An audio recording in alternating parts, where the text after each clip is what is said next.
me voy a cambiar de tema. Hablaba yo antes, y no sé si lo he dicho bien, porque claro, ¿cuánto tiempo dice que tardáis en hacer esta última prueba de la que vamos a hablar? Como máximo 20 minutos. En 20 minutos sabemos si un niño padece síndrome de atención con o sin hiperactividad. En 20 minutos sabemos si el niño tiene un problema de inatención, de impulsividad, con esta prueba. La impulsividad conlleva la hiperactividad, va todo unido. ¿Y a qué edad sugieres que se haga esa prueba o en qué momento de la vida del niño? Estas pruebas se hacen a partir de los 6 años porque el niño antes no ha madurado sus procesos de atención, luego no se puede evaluar la atención adecuadamente. Y generalmente se utiliza hasta los 16 años porque a partir de esa edad realmente el cerebro ya ha madurado bastante, la hiperactividad es un trastorno del desarrollo, entonces se supone teóricamente que contempla hasta que el cerebro madura, que viene a ser los 25 o 26 años, pero realmente ni medicaciones ni nada nos permite mucho trabajarla desde los 16 en adelante, excepto trucos y estrategias de estudio, que eso sí funciona, ¿vale? O sea, nosotros tenemos una parte de intervención con chavales de 16 años que sí nos funciona, pero las pruebas realmente se utilizan antes de esas edades. Bueno, ¿qué es el síndrome de...? Bueno, te hemos presentado a David. David Álvarez, buenas tardes. Hola, buenas tardes. Estábamos muy concentrados. Sí. O sea, hablábamos de que hoy estábamos desconcentrados. Totalmente. Y fíjate, pues ya dábamos por hecho todo. ¿Qué es ese síndrome? Bueno, vamos a ver. Es un trastorno madurativo, por el cual hay áreas del cerebro, que pueden ser no una, sino varias, que hacen que los procesos de atención, que no son uno, sino que son también varios, funcionen un poco más deficientemente que el resto del cerebro, y entonces las áreas de alrededor, digamos que se aprovechan, abusan de ellas. Claro, ese proceso que va un poquito más lento, va más despacio, tarda más en madurar. Lo normal es que un niño que es hiperactivo, aunque está un poco discutido eso, pero realmente se piensa, los estudios lo que dicen, que un niño que es hiperactivo no va a ser un adulto hiperactivo. Un adulto hiperactivo va a ser un adulto que va a tener secuelas del trastorno, pero no va a tener el trastorno ya. Entonces, realmente es un trastorno que tiene mucho que ver con el desarrollo, tiene un componente hereditario. A veces las familias cuando vienen siempre identifican al padre o la madre que le fue un poco por los estudios, que fue más rebelde, más impulsivo. Y bueno, realmente la complicación que tiene para los chavales es dos, sobre todo la parte académica y la parte social. Es donde más les afecta. Pero cuando hablamos de un niño hiperactivo parece que hablamos solo de un niño malo, de un niño travieso, de un niño que no se está quieto, de un niño que lo toca todo, de un niño que puede llegar a volvernos locos o a revolucionarnos. Pero no será todo eso, ¿no? Precisamente es al contrario. Vamos a decir que ese es el hiperactivo típico, la etiqueta típica, que es un trastorno de hiperactividad, de déficit de atención con hiperactividad combinado. ¿Siempre van combinados? No, no, no. De hecho, se puede padecer el déficit de atención y no ser hiperactivo. Ahí te voy a decir las estadísticas de memoria, creo que entre un 40 a 45% de los niños diagnosticados de déficit de atención no presentan el componente de hiperactividad e impulsividad, y esos son los difíciles de detectar, porque esos son los buenos, los callados. Es un niño bueno, que se porta bien, que nunca hace más ruido, que tal, pero que le va en clase, ¿cómo?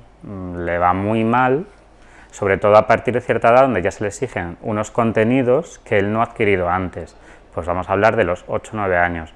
Un niño con un déficit de atención solo suele ser un niño que puede ser muy risueño, que puede ser muy agradable, pero que puede ser muy callado, se puede portar muy bien, porque lo que está es distraído internamente, o sea, son sus pensamientos los que lo desconectan. Sus procesos de inatención le frustran en los estudios, por ejemplo.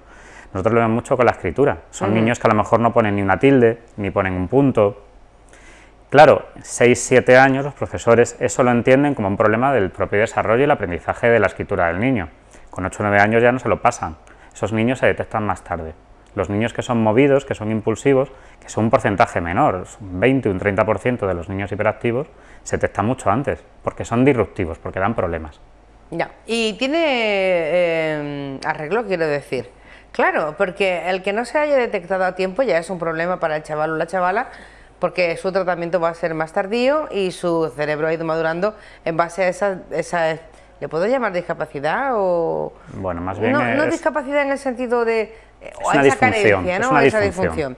Y el que no se le ha detectado, pues será mayor con un problema grave, ¿no? Sí, bueno, ahora mismo yo creo que nosotros estamos viendo muchos chavales que que no fueron detectados en su momento porque no se conocía realmente y no había mucha manera de evaluarlos. No, tampoco es muy antiguo esto en el tiempo, ¿no? No, la hiperactividad se está diagnosticando desde hace 20 años para acá, a veces hay malos diagnósticos y otras veces es que hay diagnósticos que no se han visto, se están empezando a ver chavales de 15, 17 años que las familias intuían que eso es lo que podía estar pasando, pero que claro, no había una red de evaluación que les permitiese saber qué pasaba, o lo evaluaban pero no había una intervención posterior, entonces tampoco servía de mucho esa evaluación. Sí, bueno, lo más que han llegado a decir a los padres en algún momento, su hijo es hiperactivo, bueno, ¿y ahora qué hago con él? ¿No? Bueno, pues le ha tocado. Claro, nosotros lo que vemos es cuando llega un chaval con 6 años, llega un niño de 6 años y unos meses, que los padres tienen cierta noción de que puede estar ocurriendo eso, que en el colegio también lo piensan, es un niño que está en un proceso de aprendizaje muy temprano, y todo lo que es la parte de escritura, de cálculo, de todo lo que es prestar atención, se trabaja fácilmente con él, porque la hiperactividad es muy curiosa, el déficit de atención es muy curioso, el niño no va a desarrollar por sí solo esas competencias, se las enseñamos nosotros, le damos estrategias, que el niño aprende. Cuando aprende una estrategia para prestar atención a un texto, el niño la utiliza siempre. Cuando aprende una estrategia para hacer un cálculo matemático, la utiliza siempre. Cuando aprende una estrategia para tener una conversación con 2 personas, la utiliza siempre. Eso con 6 años es muy trabajable, con 9 años es menos, pero se trabaja. Con 12 años es muy difícil, con 15 años te estás encontrando con que con el niño lo que estás prácticamente enseñándole trucos para superar los estudios, porque se le está pidiendo que tenga unas bases que él no tiene y trabaja a un ritmo que no es el ritmo de la clase, entonces se nota muy descolgado, y con 18 años pues tenemos un chaval que no quiere estudiar, que se opone o que es lo que se denomina un nini. Un chaval que se relaciona con dificultad, que le gusta estar en su casa con su ordenador, que lo entiende muy bien, pero que a nivel de relaciones sociales no ha funcionado, a nivel de estudios no ha funcionado, no se ve con competencias para trabajar, y ahora ¿qué hacemos con él? Porque no es un mal chaval. ¿Qué hacemos con él? Pues generalmente, a esas alturas, hay que ver si es posible que desarrolle una carrera profesional que le interese, trabajamos autoestima, trabajamos relaciones sociales y ya trabajamos autoconocimiento, que él sepa por qué está así. Porque es verdad que a veces te llegan con diagnósticos que están hechos recientemente, con 16, 15 años, pero a partir de ahí el chaval, bueno, vale, yo tengo un déficit de atención que no me detectaron, ¿y ahora qué hago? Pues ahora vamos a trabajar todo lo que no trabajaste y a buscarte una salida, y además tienes que saber que el déficit no es permanente, que esto va a desaparecer en los próximos años. Vas a tener una vida, todo lo normal que pueda ser. Porque sí, no, desaparece después de trabajar con ello, ¿no? O en contra de ello, ¿no? No, vamos a ver, el déficit de atención es madurativo. Entonces, cuando el cerebro madura, que en hombres es un poquito antes que en mujeres, digamos que las mujeres... No, pero al revés, es negativo hacia los hombres, ya. Porque las mujeres tienen más aprendizaje que los hombres. Vale. El cerebro de los hombres se entiende que madura sobre los 25 años, las mujeres puede llegar hasta los 28 años, puede estar en cambio.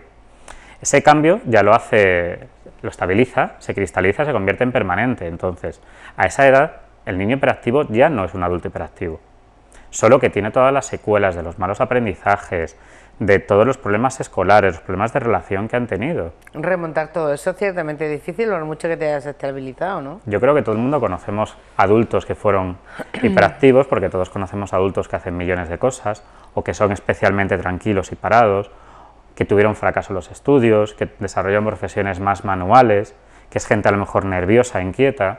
Pues muchos de esos posiblemente fueron hiperactivos en su momento y por eso tuvieron ese fracaso escolar, por eso tuvieron esa adolescencia extraña, que oye, luego la gente, a la mayoría de la gente le va bien. La verdad es que es una fortuna eso de saber cómo somos, de poder saber cómo somos y si nos falta algún tornillo por apretar, que antes esto no ocurría, pero al final también da la sensación de que queremos mejorar, ¿no? a la humanidad, ¿no? Hacerlos casi perfectos, algo que no se va a conseguir yo creo que nunca, pero bueno, es una tarea, es una comedura de coco para los padres de ahora increíble el tener que estar pendiente de cada síntoma, ¿no? De aquello que nos parece que es un síntoma extraño, ¿no?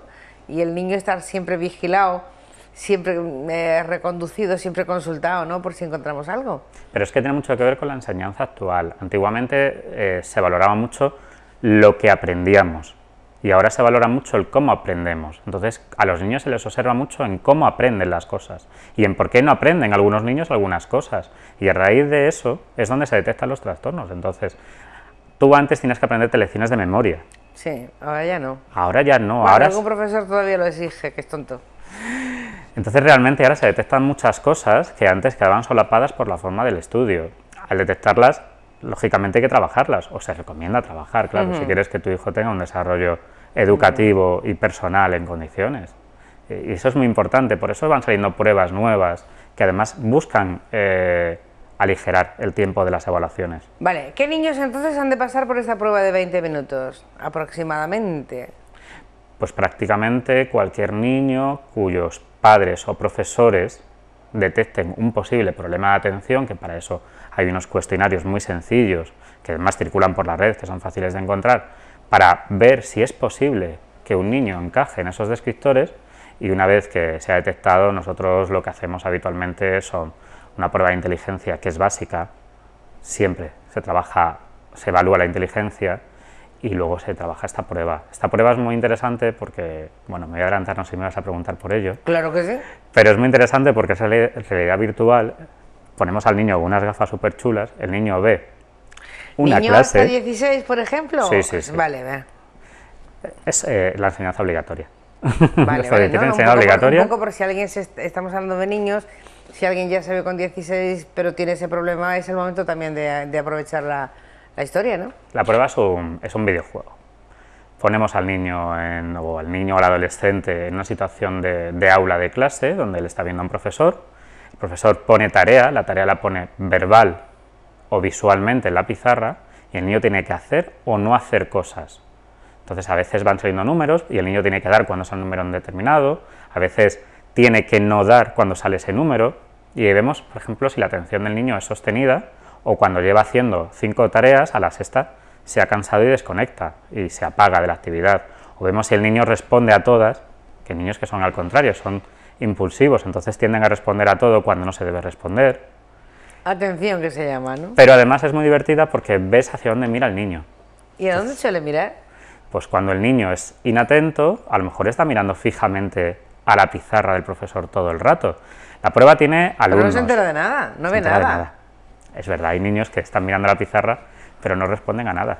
Esos son los que eran tan buenos que decíamos al principio. Un niño que parece que está escuchándote profundamente y atentamente, y te está mirando, pero su cerebro no está respondiendo, está en otro sitio. Está pensando pero no es un gesto voluntario. Muchos padres han llegado a la desesperación pensando que es un gesto voluntario. No es un gesto voluntario. No. Cuando te desconectas, se desconecta tu cerebro. No le dices tú desconéctate, ¿no? Por supuesto, son niños que en ese caso lo que están es pensando en cosas que le atraen más y que además le son más fáciles. Mira, te voy a poner un ejemplo que es muy típico. Todos los padres dicen, mi hijo no puede ser hiperactivo porque se queda viendo la tele horas y horas. Sí. Precisamente, eso es una de las actividades que son fáciles.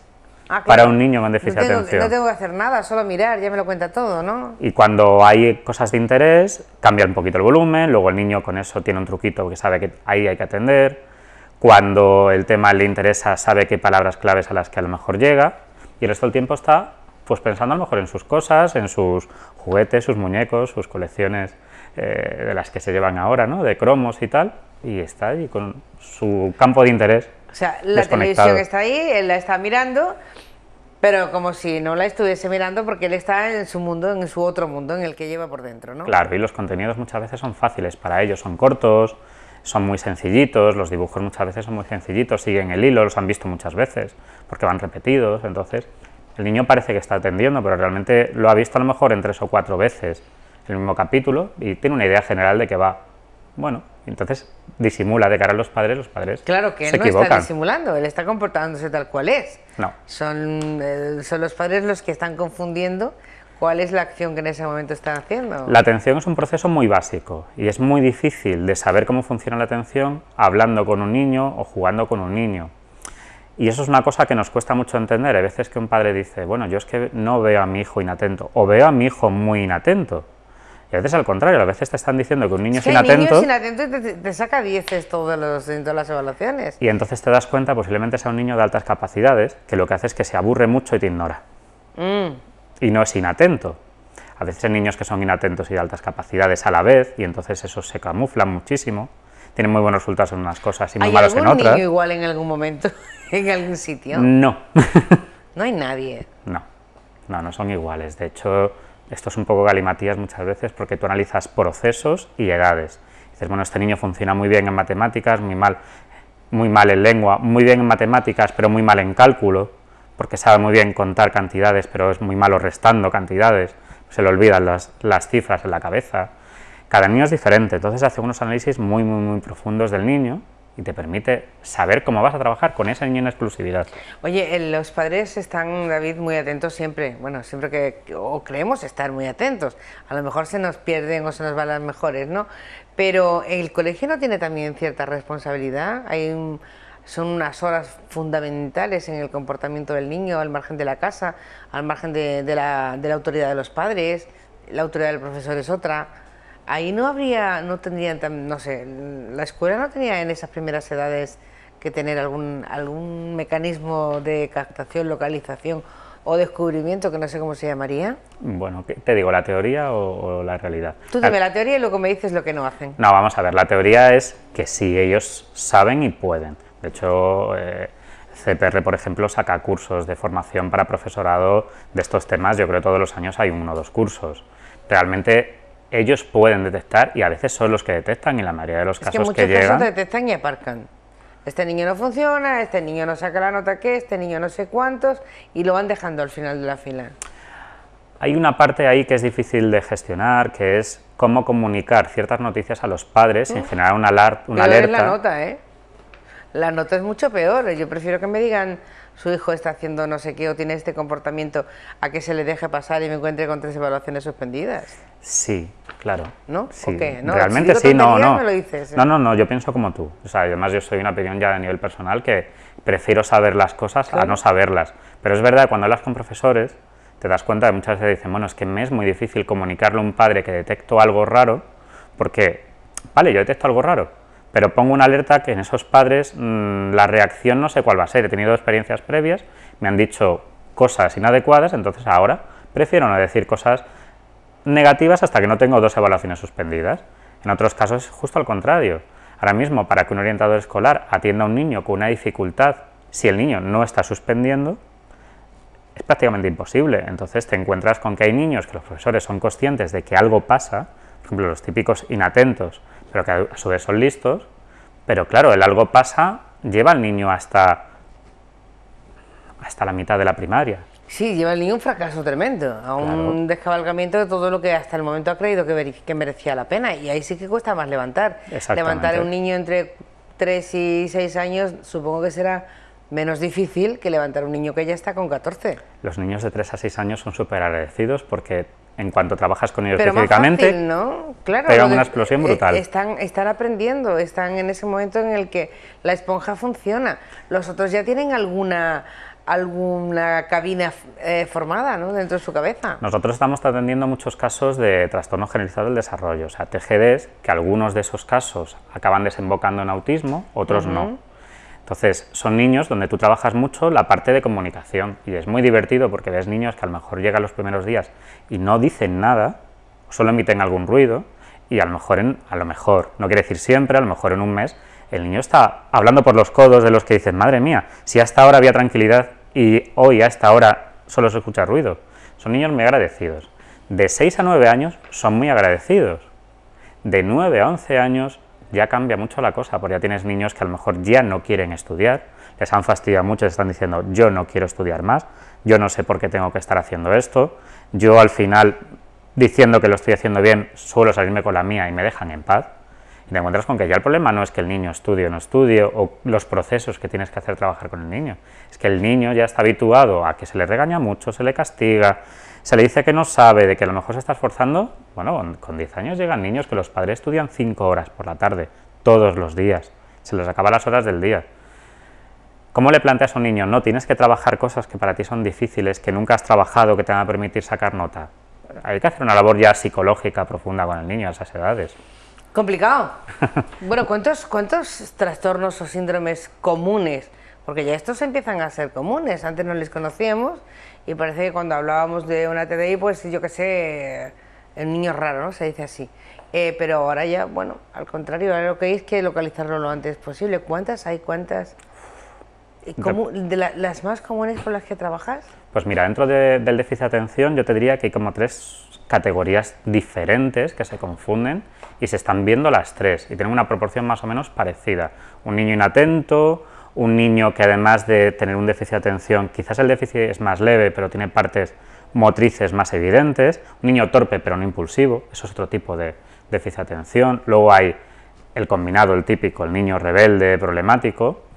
Tenemos mucho TGD, porque es algo que se está empezando a diagnosticar prontamente ahora y es muy importante detectarlo, son los trastornos generalizados del desarrollo, que eso es antes de los 6 años, y estamos empezando a tener casos muy evidentes de niños de altas capacidades que generan otros problemas brutales, a veces son Quizás peores. más, ¿no? Sí. Más importantes. Sí. Porque ese niño cuando descarta supongo para siempre, ¿no? Los niños de altas capacidades necesitan una intervención permanente porque ellos lo que tienen es mucha dificultad para adaptarse a situaciones cuyo resultado no es académico. Son niños que en clase son muy disruptivos porque se aburren mucho, porque te cazan las normas y cómo reventarte las normas. Claro. Son niños que además se les trata generalmente más infantiles de lo que son porque piensas que lo hace, porque no lo entiende lo que hace, es que lo entiende muy bien. No solo lo entiende muy bien, sino que además te da la vuelta. Y son niños que se manejan muy mal con las emociones, entonces no entienden por qué cosas que hace el compañero de al lado, ellos las hacen igual y a ellos no les funciona. Claro, el compañero de al lado mejor es el líder de la clase, o hace una broma a su compañero que son amigos de hace muchos años, este llega, hace la misma broma y como es ajeno al grupo, pues no cae bien y ellos no entienden por qué eso no les funciona.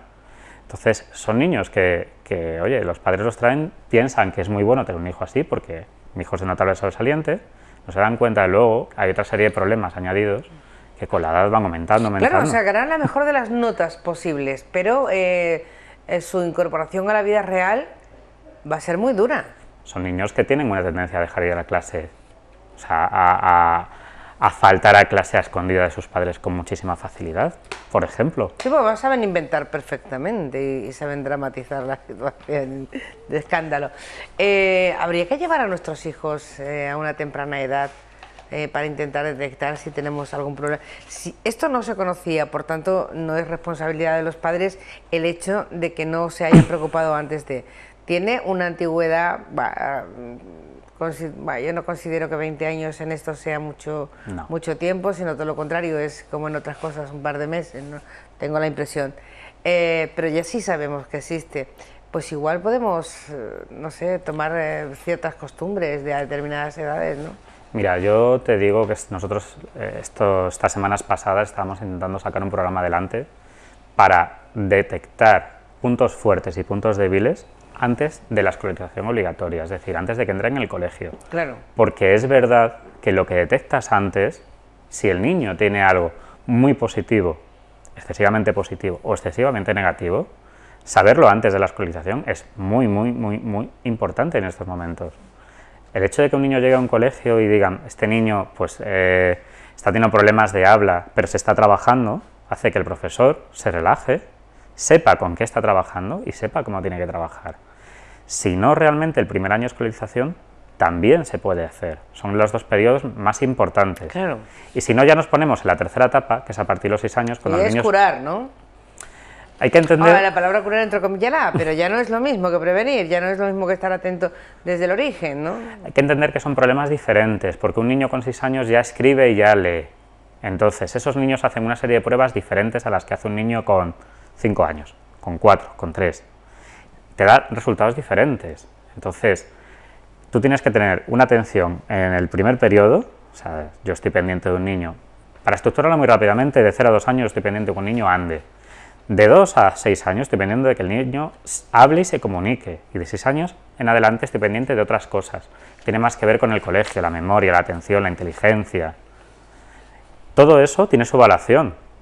Igual que de 0 a 2 años lo llevas a un médico u otro que lo miran físicamente, a partir de los 2 años empezamos a valorar sus escalas de desarrollo, que se llaman la comunicación, el desplazamiento, las miradas del niño, un montón de factores, y a los 6 años se evalúan esas competencias. ¿Es importante? Claro, a los 3, a los 4, a los 6 años son los momentos claves. A partir de ahí, si notamos alguna disfunción, Más vale que lo hagamos rápido si no queremos que nuestro hijo se pierda en el tiempo. Bueno, esto lo hacéis en Concentra. Lo hacemos en Concentra, sí. Ahora me pones en un apuro porque, claro, verás, no es ningún apuro. Estamos hablando de niños muy pequeños y que hasta 6 años es lo mejor, hasta 9, pero a lo mejor encontramos que en casa, oyéndonos hablar, han dicho, caray, pues a mi hijo o mi hija que tiene no sé cuántos, 20, 19, 21... le empezó a pasar esto, le sigue costando, pero ya está fuera de combate. No, todavía no podemos. Todavía se puede trabajar, de hecho, nosotros estamos trabajando también con adultos, tenemos pruebas destinadas a adultos. Sí, decís de 0 a 99 años. Totalmente. Vale, no ha llegado ninguno de 100. No, todavía no, pero yo no pierdo la esperanza. Llegará, no te preocupes. No, mira, estamos trabajando, pues mira, hace poco tuve una evaluación de una chica con un problema desconocido, indeterminado, que se buscaba un origen de una enfermedad autoinmune que le estaba afectando a la memoria. Entonces eso llega a un momento que ya va siguiendo la trayectoria sanitaria de la seguridad social y no había donde realizar esas pruebas. Esas pruebas las realizamos nosotros. Daño cerebral lo trabajamos nosotros. Demencias, los daños propios de la edad, o sea, las actividades de memoria, de atención, también en ancianos las trabajamos nosotros. Y hay una cosa que me gusta que trabajéis en este mes, el que viene, no sé cuándo lo hacéis. ¿Preparación para la selectividad? Sí, también. ¿Eso cómo es? Uf, eso es un... ¿Pero cuánto tiempo antes? Porque claro, ahora mismo están en exámenes finales. El mes antes. El mes antes. El mes que el niño sabe que se tiene que presentar selectividad porque ya ha aprobado el bachiller, entonces ya sabe que tiene un mes para preparar la selectividad. ¿Y qué le enseñáis? Bueno, eso es... No, la pista es que ahora hay mucha gente que está a punto de salir. Eso es un coaching puro y duro donde cogemos al niño y se le machaca en cómo tiene que estudiar, cómo tiene que escribir, cómo tiene que presentar, cómo que tiene que estructurar el tiempo, cómo tiene que organizarse, cómo tiene que descansar, cómo tiene que hacer un texto bien hecho. Pero eso es mejor antes, mucho antes, porque en ese mes que estoy yendo a esto... Estoy al tiempo repasándome la selectividad. ¿Todo esto funciona así? Sí, bueno, nosotros tenemos chavales que tienen problemas a esos niveles, que están preparándose el bachiller y vienen con nosotros. Pero sí es cierto que el programa de selectividad está un poco concentrado, concentrado para ese mes, porque realmente muchos chicos no saben si van a ir a selectividad hasta ese momento. Ahora mismo estamos preparando los de bachiller, que es lo mismo, pero más relajados. Vale, ¿dónde está Concentra? En el edificio San Luis, dentro del patio. Vale. Entramos al patio, miramos arriba, buscamos todos los carteles naranjas. Naranja, todo lo que sea Concentra, Concéntrate. Somos muy discretos, naranja. Naranja, que es un color que favorece casi todo, ¿no? Totalmente, a mí me encanta. Vale, ¿por qué lo has puesto? ¿Porque psicológicamente es bueno o tienes un estudio sobre eso o simplemente porque te gusta? Pues porque relaja, porque da formalidad e informalidad a la vez, porque no es un sitio clínico frío, pero tampoco es un sitio completamente educativo donde te sientas incómodo si eres un adulto, porque no es un color político de ningún tipo, por muchos motivos, por descarte. Por descarte, vale. Bueno, yo pongo velas naranjas para dar suerte en los exámenes, no sé si tiene que ver, pero bueno, lo hago. Bueno, pues si tienen alguna duda es el momento de acudir a Concentra. Caray, es que 20 minutos no es nada para empezar a trabajar y en esto hablamos del déficit de atención con o sin hiperactividad. ¿Cómo le llamas al aula? El aula en Explora. Sí, la prueba se llama Aula en Explora. Te digo que es de realidad virtual, se llama así, es española y es la única que se utiliza a día de hoy para diagnosticar una hiperactividad. En 20 minutos, en 20 minutos. Bueno, nos invitas un día, vamos a pedir permiso a algún padre para que nos deje ver cómo se lleva a cabo esa prueba. Sí, sí. Tenga el niño o no hiperactividad, da igual que el niño esté muy sano, muy sano, muy sano. Que por cierto, eso no significa que no esté sano, ¿eh? Nada tiene que ver, una disfunción no tiene nada que ver con otras cosas. Bueno, pues David, nos volvemos a ver, ¿te parece? Pues me encantadísimo. Bueno, pues un placer, nos da gusto verlo porque hasta yo tengo ganas de hacerme la prueba yo, que tengo la impresión que en algún tiempo tuve que tener ese déficit. Estoy convencida, pero ya no tengo arreglo, o sea, ya porque ya dices tú que el cerebro está equilibrado. Ya desapareció. Ese no se equilibra nunca, David. Esto es un desastre. Bueno, que voy a intentar concentrarme en lo siguiente.